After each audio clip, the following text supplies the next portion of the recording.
Where are you going, Holmes? Have you been invited somewhere? We have been invited, Watson. We have. Where to? To the Baker Street Irregulars' annual dinner. They sent us an invitation. It is on the table. A dinner? How could those street urchins afford anything like that? I can't understand your interest in them, Holmes. They're dirty. They wouldn't hesitate to steal your wallet. Watson, you should be excited. It is a secret dinner. Its location changes every year. Read the menu. Sounds mouth-watering. All right. We, the secret police of Baker Street, invite you, Sherlock Holmes, and Dr. Watson to our annual dinner. Menu, entree, frozen rat head salad. Is this a joke? Not at all. Pray continue. Main course, sow's udder in Danny Nutcracker's way. Sounds disgusting, Holmes. Hedgehog goulash. Street turnips in homemade juice. And it goes on. I can hear them on the stairs now. Oh, we can't go there. We can't eat that. Watson, you'll hurt the feelings of those poor children. We have to go. Oh, Mr. Holmes. It is fine, Mrs. Hudson. Mr. Holmes! Wiggins, Dr. Watson is getting ready. He will be delighted to join us. You don't look well, my young man. Is there something wrong? Don't tell me the dinner is cancelled. Mr. Holmes is my brother Leighton. He's in a prison cell. They say he's killed 2 men. You have to help us, Mr. Holmes, 'cause I know he didn't do it. Where is he now? From what I've heard, they took him to the yard, and they gave him a good beating already. You know what they're like. They'll hang him. They won't look any further. Holmes, we have to help him. Well, and forget about the dinner. Wiggins, I'll take the case. You're fantastic, Mr. Holmes. I'll be waiting for you at the crime scene. You'll be there, right? It's on Half Moon Street in Whitechapel. Very well. Hej, siemano wam wszystkim ludzie, z tej strony Arturo, witam was na swoim kanale i kontynuujemy Sherlock Holmes, Zbrodnia i kara. Moi drodzy, mamy nowe zadanie, spacer po Half Moon Street. Młody Wiggins z bandy z Baker Street prosi Holmesa o pomoc w rodzinnej sprawie. Jego starszy brat Leighton został aresztowany i oskarżony o podwójne morderstwo. Rozwiąż sprawę zbrodni na Half Moon. Zbadaj miejsce zbrodni i porozmawiaj ze świadkami na Half Moon Street. Przesłuchaj Leightona i przejrzyj jego rzeczy osobiste w Scotland Yardzie. Kronika oczywiście nam się powiększyła o kolejną sprawę. No i mamy kolejną pamiątkę. Zabójcza roślina. Zabójcza roślina z ogrodów w Kew. Na tą chwilę brakuje nam 3 portretów psychologicznych 3 różnych postaci, które zapewne odkryjemy w tym zadaniu, ponieważ jest to ostatnie zadanie, jeżeli chodzi o ten tytuł. Dlatego co? Wybieramy naszą mapkę, gdzie się najpierw udajemy, na Half Moon Street czy do Scotland Yardu? Zobaczmy najpierw, co kryje się na miejscu zbrodni.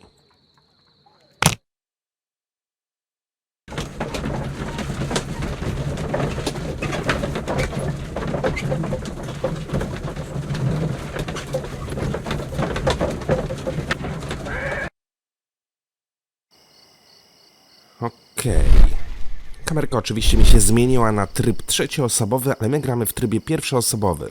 Przynajmniej jeżeli chodzi o tą część Sherlocka.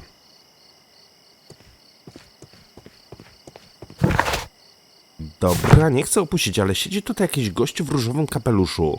Myślałem, że będę mógł z nim porozmawiać. Wygląda trochę jak Johnny z Sherlock Holmes Chapter 1. Ale to nie jest on. Dobra, tutaj mamy jakiś zaułek, do którego mogę zajrzeć. I to prawdopodobnie jest miejsce zbrodni. Jest policjant, są 2 ciała. Wigginsa nigdzie nie widać.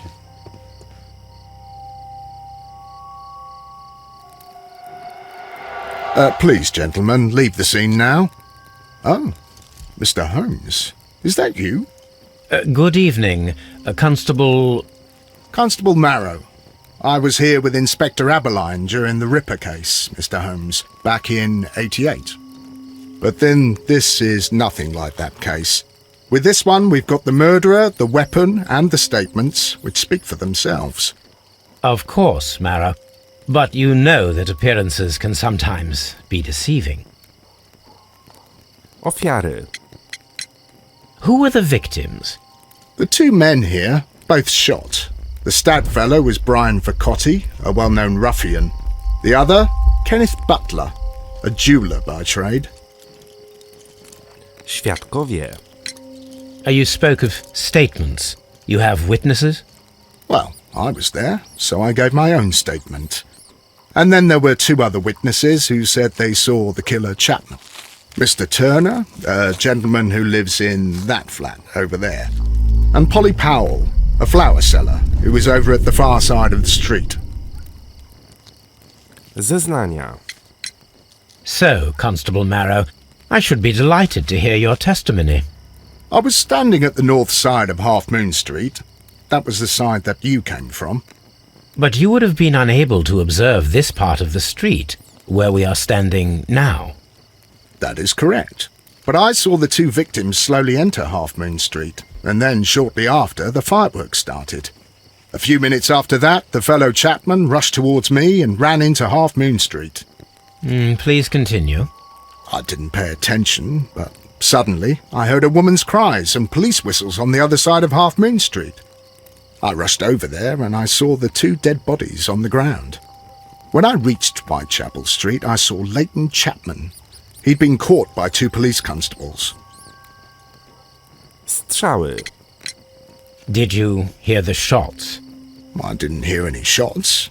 The fireworks were all over the sky. They were so loud I couldn't hear anything else. Fajerwerki. What were the fireworks in honor of, Constable? Well, but today's Queen Victoria's birthday, Mr. Holmes. Ah, yes, I appear to have lost track of the days. It is May now, of course. Szczegóły na Half Moon. Constable Marrow, what else caught your attention while you were running through Half Moon Street? I saw nothing but rats, and I took the time to light every corner with my lamp. Okno pana Turnera. Did you happen to look up at Mr. Turner's window when you were on Half Moon Street at that time? Yes, I saw that the window was open, but no one was there. It was dark in the room. Constable, your statements have been of great value to me. Mamy tutaj posterunkowego Marrowa, z którym porozmawialiśmy. No dobra. Zwłoki dwóch ludzi.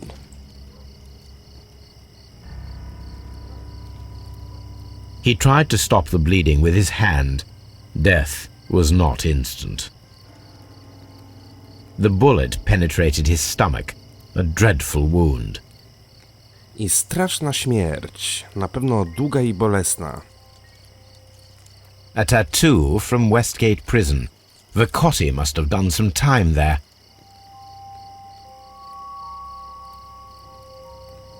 Brian Vercotti suffered greatly. What a terrible way to die. Czyli ktoś go zabił z premedytacją.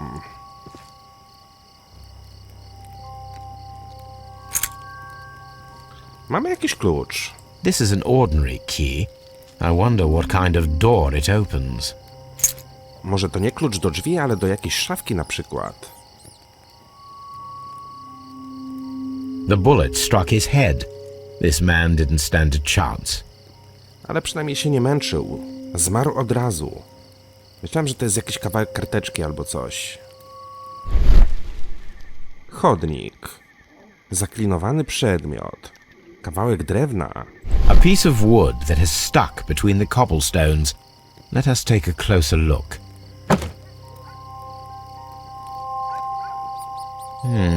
This shard of wood is quite new. Dobra, wzięliśmy kawałek drewna, ale na tą chwilę nic mi to nie mówi, do czego by mogło to służyć. Kawałek drewna, który utknął pomiędzy kamieniami w pobliżu ciała Kennetha Bartlera. Metalowy klucz wyjęty z kieszeni Kennetha Bartlera. Dobra, jak myślicie, czy Chapman by mógł zabić tych dwóch ludzi? Nie sądzę. Raczej się czegoś wystraszył i po prostu uciekał, a że trafił na policjantów, no to został aresztowany. A fairly long pole with a forked end. A fairly... Coś będę mógł na tym użyć. Ale na tą chwilę nie mam nic takiego w ekwipunku. Dobra, tutaj jest szpadel, łopata. Ale widzę, że jeszcze jedną osobę będziemy mogli przesłuchać. Jest to ten pan, który stoi tutaj w drzwiach. Ryan Turner. Good evening, Mr. Turner. I heard Constable Marrow reply to you as Mr. Holmes. Are you that detective, gentleman? I've heard of you. And well, I know things about this evening. Excellent. Might we hear your story? Nie jestem detektywem, jestem słynnym hydraulikiem. Mario, to ja. Could you tell us everything that you may have seen or heard? I was already in bed when the fireworks started. A few moments after, I clearly heard 2 gunshots from outside. Please continue. I quickly got up and I grabbed the lamp from my nightstand and I rushed towards the window. I looked down and I saw 2 bodies. And there was a man with a gun who was standing nearby. Where exactly? Well, near this body. Did he notice you? I don't think so. He rushed towards Whitechapel Street without looking around. Ktoś jeszcze? Mr. Turner, did you see anyone else in the street? No, I saw no one but that man, the murderer, the fellow they caught. 2 strzały. Were the 2 shots you heard consecutive? Yes, there was a very short pause between them, and they sounded different somehow. It seemed to me that the second shot was louder than the first. That is an interesting comment. Znaczy się, te strzały były idealnie odmierzone. W momencie, kiedy odbywał się pokaz fajerwerków, ktoś wystrzelił z broni, tak żeby zamaskować ten dźwięk. Po ucieczce. Mr. Turner, what were your actions after you stepped up to the window? I was afraid that the man with the gun might return, so I stayed close to the window till I saw the policeman coming in the half moon from Whitechapel. Then I walked out to tell them everything I saw. Mamy w końcu pierwszy portret psychologiczny, jeżeli chodzi o tę sprawę. Jest to pan Turner.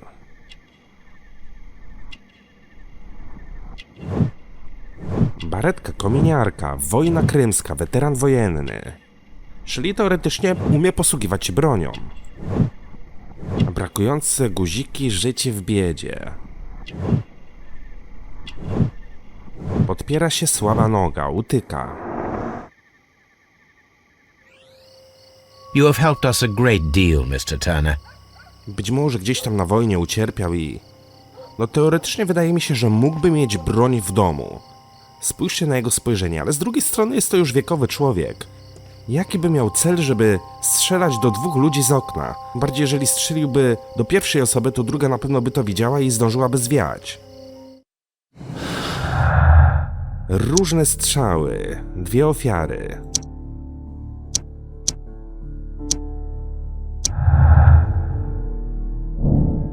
Pan Turner twierdzi, że stał przy oknie swojego mieszkania do przybycia policji. To jednak nie zgadza się z zeznaniem Marrowa, który nie widział nikogo w oknie.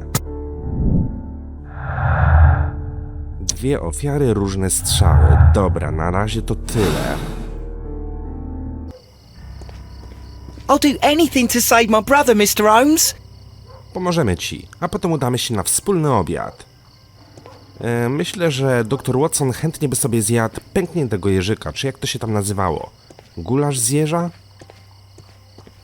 Dobra, wydaje mi się, że na miejscu zbrodni na tę chwilę wszystko zbadaliśmy. Tutaj coś będę mógł użyć, ale pewnie później. No i chyba tylko tyle. Dobra, wybierzmy sobie naszą mapkę. A, poczekajcie. Pan Turner powiedział, że przez cały czas stał przy oknie, czyli mogę porozmawiać z policjantem. Porozmawiaj z panem Turnerem i zobacz widok z jego mieszkania. Może znajdziesz coś, co wyjaśni jego sprzeczne zeznania. It would be my pleasure to assist you with your investigation, Mr. Holmes. Niespójność zeznań. Mr. Turner, you have stated that you remained close by your window after the crime, is that correct? Oh, yes, Mr. Holmes. I stayed at my window until the policeman arrived to examine the dead bodies. Kawałek drewna, klucz do drzwi, sprzeczność zeznań Turnera. That is very interesting, Mr. Turner. Constable Marrow stated that he did not see anyone at the window when he was running through Half Moon Street. Well, I think Constable Marrow and me, we might have been distracted by the whistles and shouts coming from Whitechapel. We could have missed each other somehow. You understand what I mean? It was a bit of a stressful moment, to tell you the truth, sir. Allow me to form my own theories, Mr. Turner. Would you mind showing me the view that you had from your window? Not at all, Mr. Holmes. Please, follow me. Mr. Turner appears to live very modestly. Biedaczysko kuleje na jedną nogę. No, żyje skromnie, ale powiem, że nawet ciekawie. Chociaż nie, myję i kąpię się w misce. Nie chciałbym żyć w takich czasach. This fire is dying out. It was last tended to over an hour ago. Ogień. Popiół. Spalony papier. The papers are almost entirely burned. I am unable to see what's written here. Cóż takiego za wiadomość pan Turner chciał spalić? These words are... The papers were thrown into the fire just a short while ago. Ale z drugiej strony może nie miał czym rozpalić w kominku i po prostu pierwszy lepszy papier wrzucił do kominka. I nie ma to jakiegoś większego znaczenia. Półki na książki. Mamy tutaj laskę, no ale skoro kuleje... Aha, ten kawałek drewna może pasować do laski. A perfect match. So, Mr. Turner broke his stick when it became stuck between the cobblestones. He did not mention that he was so near to the victims. No tak, ale z drugiej strony może szedł do domu, gdzieś mu się tam ułamała laska i ten kawałek drewna tam został. A kiedy doszło do morderstwa, to ten kawałek drewna już tam leżał. I wcale nie ma to nic wspólnego z tą sprawą. Więc, Sherlocku, na razie nie wyciągaj zbyt pochopnych wniosków. The books on this shelf are in a mess. It looks as though Mr. Turner was trying to find something in a hurry here, a short while ago.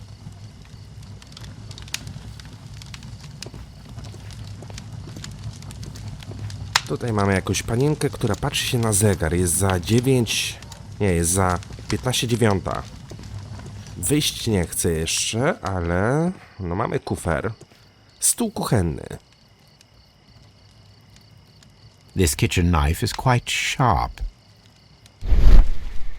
Stół kuchenny, śmiecie. Porwany papier.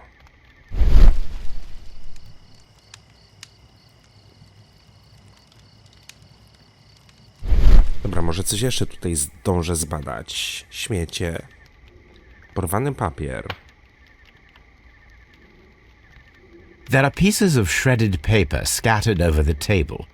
This kitchen knife was used to cut the paper. No ale tak jak mówię, no może miał jakąś kartkę, może miał jakiś stary list od kogoś. Pociął go na drobne kawałki, żeby miał czym rozpalić w kominku.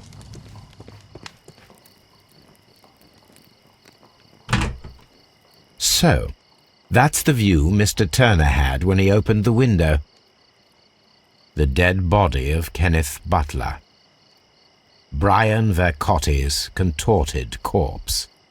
Mr. Turner had a perfect view of the crime scene. He saw the bodies clearly, and Leighton Chapman standing over them. Anything else you would like to know, Mr. Holmes? Bardzo chętnie z panem porozmawiam, ale jak się rozejrzę dokładnie po pokoju. Mr. Turner was roused from his bed by the sound of gunshots. No tak, ale zanim zdążyłby dojść do tego okna, kulejąc na jedną nogę, nie mając przy sobie laski, no to pewnie trochę czasu by to zajęło.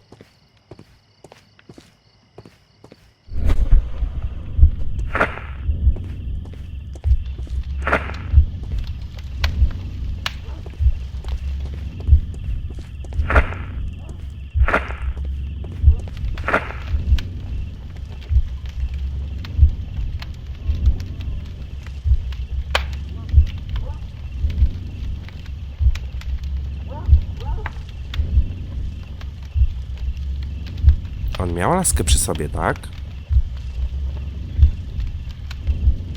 Czyli raczej by jej nie odstawiał.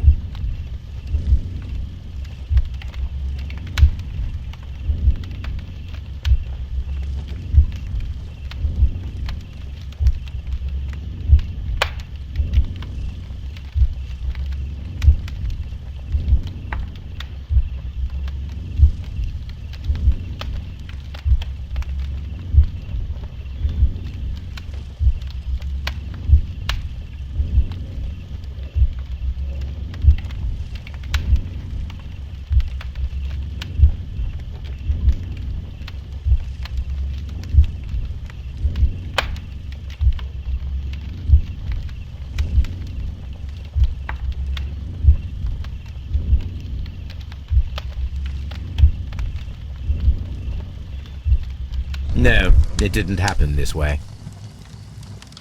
Ustal prawdziwą kolejność wydarzeń, opierając się na zeznaniach. Dobra. Czyli mogło być to zupełnie inaczej. Papier ciął nożem. Dopiero potem wziął laskę. Czyli cyk.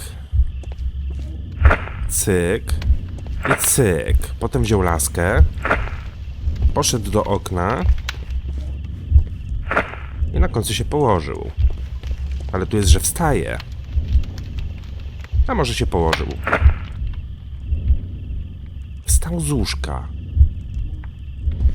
Umieścił złamaną laskę. Wrzucił coś do ognia, przyciął papier nożem. Czyli wstał z łóżka. To będzie jako jedynka.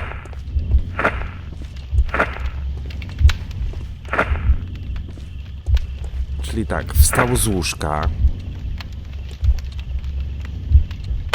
Podszedł do stołu. Wrzucił coś do ognia. Otworzył okno i odłożył laskę. Nie wiem, strzelam.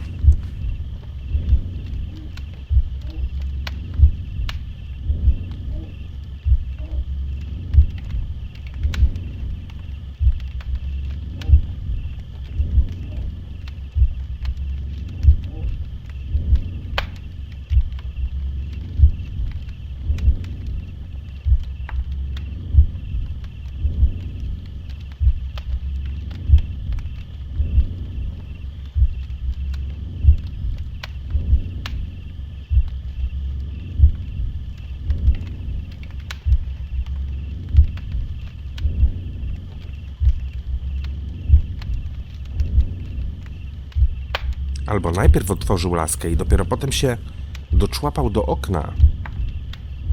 Też tak może być.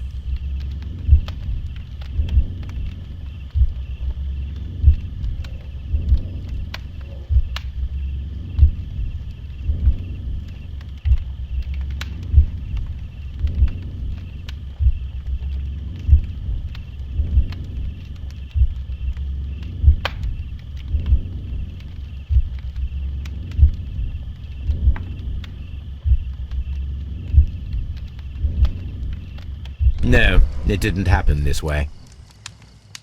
Kurde, jeszcze źle. Ja pierdzielę. Ale no złamał tam... Aha. Dobra. Cyk.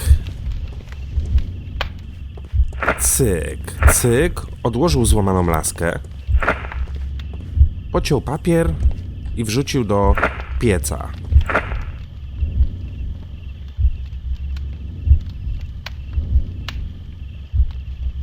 No teraz musi się udać. Ile razy ja już to próbuję zrobić?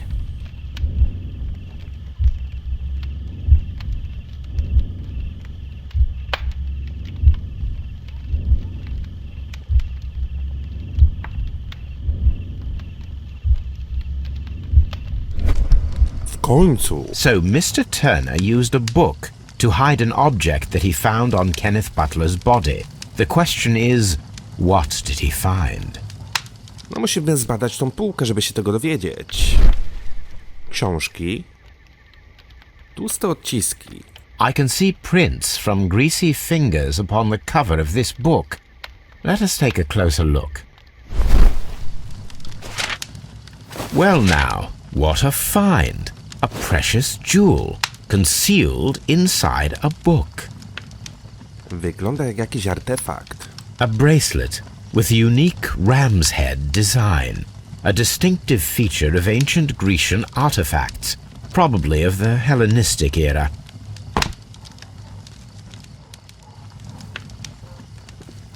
Jestem ciekaw, co pan Turner mi teraz powie. Podejście do okna. Mr. Turner, how would it be possible for a man of advanced years, such as yourself, to rush from his bed to the window in a matter of seconds, as you have stated? Well, I'm able to move very quickly, despite my age. And when the situation requires it, Mr. Holmes. Akurat, kulenie Turnera, sprzeczność zeznań Turnera, klucz do drzwi, stara bransoleta. I highly doubt that, Mr. Turner. I observe that you suffer a severe limp due to your injured right leg. It would have taken at least 10 seconds for you to approach the window. That means you could have easily missed something or someone in Half Moon Street during that time. You're right, Mr. Holmes. I could have missed something. But it did seem to me that everything happened so quickly. Oh, time can pull tricks on you. Prawda. And what of everything else that you told us? Mr. Turner, it is vital that we have your complete and true statement. Mr. Holmes, I do assure you that the other things I said were most sincere. Klucz do drzwi, kulenie Turnera, stara bransoleta. Mr. Turner, you were not sincere with me. Not then and not now. But Mr. Holmes... This, Mr. Turner, does not look like anything that a poor man might possess. It is worth more than the home that you live in. I can explain. No, merely correct me if I am wrong. You saw Leighton Chapman through the window, but you also noticed a glittering object on the ground, this precious jewel. You walked down and took the bracelet from the body of Kenneth Butler, and when you heard the whistles, you hurried away. That broke your walking stick. It caught fast between the cobbles. Constable Marrow was unable to see you in the window, as you were climbing up the stairs on your way back to your flat. Upon returning home, you hid the precious jewel inside a book. Mr. Holmes, please don't send me to prison. I didn't do anything bad. I'm just a poor man. When I chanced upon the bracelet, I saw it as an opportunity to make a little money. I was desperate. I only took the bracelet, that's all, I swear. You made a mistake by lying to me. But you are not a criminal. I believe that.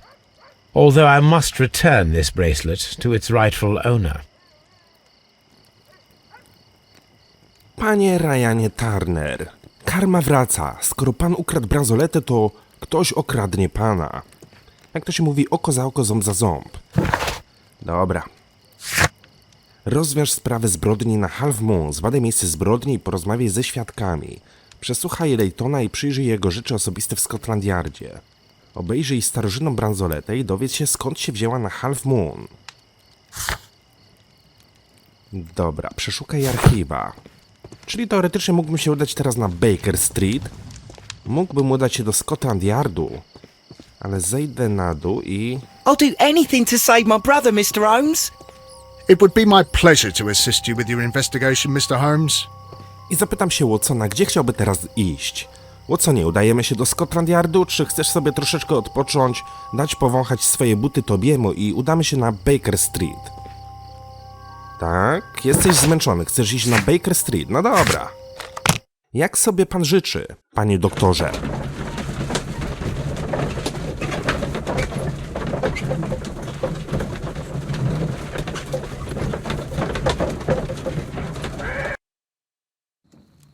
Haha, nie mówiłem? Ha. Twoje stopy tak śmierdzą, że tobie aż wskoczył na krzesło. I zobaczmy, czy ta otyła pani się nam ciągle przygląda. No, cały czas stoi w tym oknie. I cały czas na mnie patrzy. A kurde, a może ona oglądała... Watsonie, dlaczego ty tak cały czas stoisz przy tym oknie i obserwujesz tą panią, a ta pani obserwuje ciebie? Czyżby tutaj się jakiś większy romans miał szykować? I'm always wondering what's on your mind, Holmes. No właśnie, dlaczego A dobra. Toby. Hello, Toby. All you need now is a shawl and a mop cap, and you could be Mrs. Hudson's younger sister. Ogólnie wiecie, co mnie zastanawia? No bo mamy tutaj swój pokój, mamy szafę, mamy toaletkę, gdzie byśmy mogli się przebierać, a żadna misja tego nie wymagała.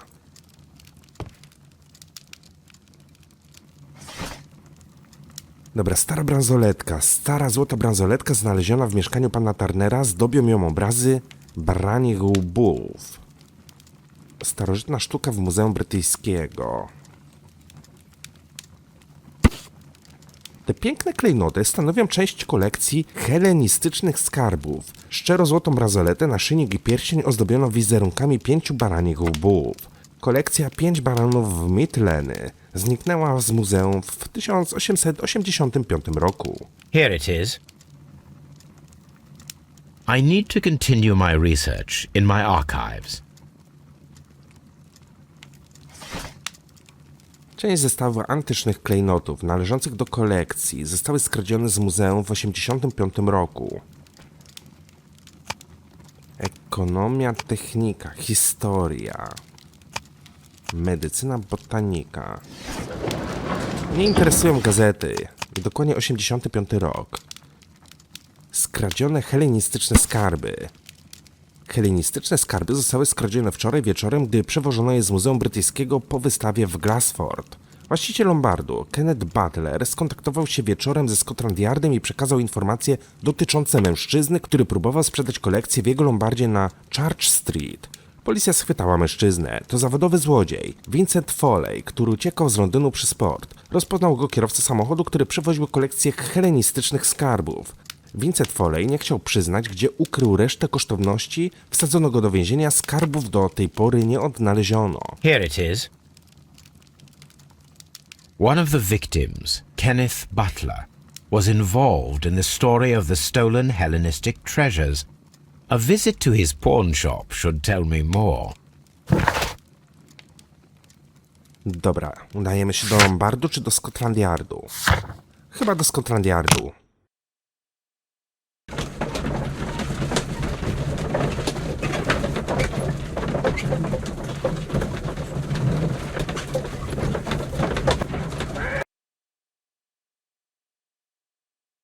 Mr. Holmes, whatever brings you here so late at night? I'm interested in the case of young Leighton Chapman. He was arrested earlier this evening and accused of a double murder. I beg your pardon? That case is quite clear to the police. Or are there any new facts that we don't know about? Who knows, Inspector? Look, you are free to investigate, of course, Mr. Holmes. Chapman was arrested with a revolver in his possession, which you can find in the evidence room. The suspect himself is in custody. Did you find anything else on his person? A few personal belongings. Nothing particular, Mr. Holmes. Thank you, Lestrade. Chapman trzymał pistolet, ale to nie znaczy, że jest mordercą. Może po prostu znalazł się w nieodpowiednim czasie o nieodpowiedniej porze. So this is the gun that Leighton was holding when he was caught by the police. It is a Webley revolver, a reliable weapon. Bębenek. It seems as though the shells were not removed from the cylinder.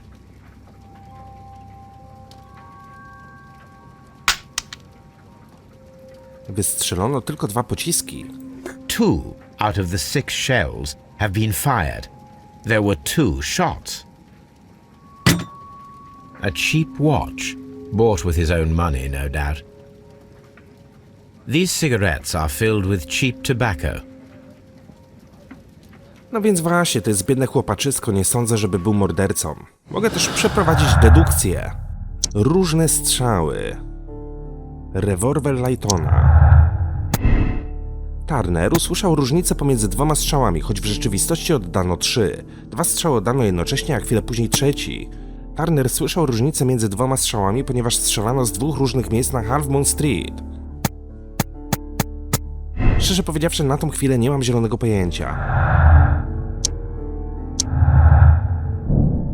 Kenneth Butler i Brian Vercotti byli ofiarami podwójnego zabójstwa dokonanego przez jedną osobę.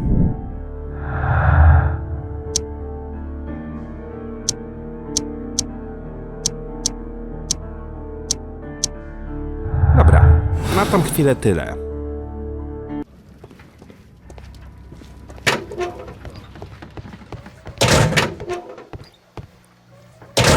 Please escort this Good evening, Mr. Chapman. Who are you? I've got nothing to say. It's all a mistake. Calm down, Leighton. I have come here to help you. To find out if you truly are innocent, as your younger brother Wiggins has told me. My brother? You know him? Then that means you're... Sherlock Holmes. Oh, blimey. All right, Mr. Holmes. I'll tell you everything. Twoja wersja. Good. Tell me your account of what happened. I left my work and I hurried up to see the fireworks in Whitechapel. I was late, so I decided to cut through Half Moon Street. I saw the first fireworks light up in the sky. I bumped into a constable on a corner before entering Half Moon. Then suddenly, what with all the firework flare, I saw two men. They were both lying flat in the middle of the street. I stopped where I was. I thought about turning back to the police, but as I was thinking of that, I saw a third person. He was leaning over the body that was furthest from me. The second I saw him, he raised his head and he stared at me. In a flash, I saw his gun, but he made a dash for it instead and he escaped through Whitechapel Street. Możliwość powrotu. So you might still have had time to return to the constable. I panicked. I didn't know what to do. Anyway, I approached the bodies just to see if they were still alive. I saw that one had blood pumping out of his stomach. He was dying. It was horrible. The second one was already dead. He had a hole in his head. He was holding a gun in his hand though. I took it. And then I followed the third man. Mów dalej. Interesting. Pray, continue. I turned a corner and I saw the man standing in the middle of the street. He seemed to be in some sort of panic. And then, Mr. Holmes, something strange happened. I told the police and they laughed at what I said, but I swear to you, my words are true. I started running towards him. But then I was blinded by a flash. It was so bright that I hardly saw anything for a good dozen seconds. But I kept running forward. As I arrived in Whitechapel, I heard a woman screaming. And then I was caught by the police. But there wasn't a trace of that man. Of course, then they found a gun and all that blood. I couldn't see the murderer escaping and all that mess. Perhaps I was still half-blinded at that moment. A thrilling account, my young man. Trzeci mężczyzna.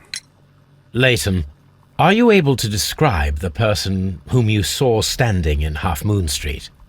Well, I wasn't able to see his face at all. It was too dark, and he was too far away. I could see his silhouette. And what about that? Nothing so special. He was wearing a jacket. He was quite average in size and his weight. I see. Was there anything else that struck you at the time? No. But perhaps it's strange, but I can't remember the sound of his footsteps as he was running away. Perhaps it was because of the fireworks or the surprise of me seeing him. Sporządźmy portret psychologiczny Chapmana. Głęboka szrama, sporadyczne bójki, dorastał na ulicy.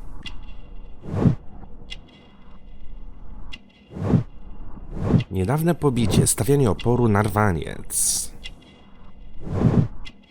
Elegancki szal, moda, ciepła posada, urzędnik biurowy. Tatuaż więzienia, odsiedział wyrok, popełnił przestępstwo. Dlaczego za nim pobiegłeś? Leighton, I confess I am puzzled.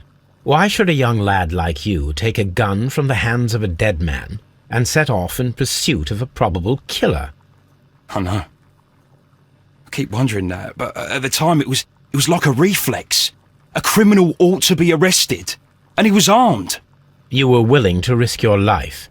That was a little foolish, unless you wanted revenge. No, Mr. Holmes. I was just being brave and stupid. Klucz do drzwi, więźniowie Westgate, kulenie Turnera, sprzeczność zeznań Turnera, stara bransoletka. I'm sure that you were, but I believe that you may have recognized one of the victims, Brian Vercotti. You knew that gentleman well, did you not? However could you know that? You have a typical tattoo of the Westgate Brotherhood upon your hand. I observed exactly the same mark upon Mr. Vercotti. You came to know him from your sharing a past prison sentence. Am I correct, Mr. Chapman? God. You're right, Mr. Holmes. Brian Vercotti. Would you tell me a little about Brian Vercotti? We were convicted for a robbery. Once in prison, both of us joined one of these fraternities. During that year, we tried to help each other out, you know? You were quite young then, I believe. Yes, Mr. Holmes, we were. We'd only stolen a pound of meat. After we were released, and when I saw what my little brother had become, I decided to work towards living an honest life. And Vercotti? He had a hard time. His sister had died in a Whitechapel dispensary while he was in prison. He had no family anymore. Our paths split. He fell back into crime. So you lost him? Yes. And for around 2 years, I heard no news of him at all. We shall see you soon, young man. To tyle, jeżeli chodzi o pana Chapmana. Bez łupów. Stary znajomy, zeznania Laytona. Brutalne przestępstwo popełnione przez Laytona Chapmana na Half Moon Street mogło mieć podłoże osobiste. Mogło.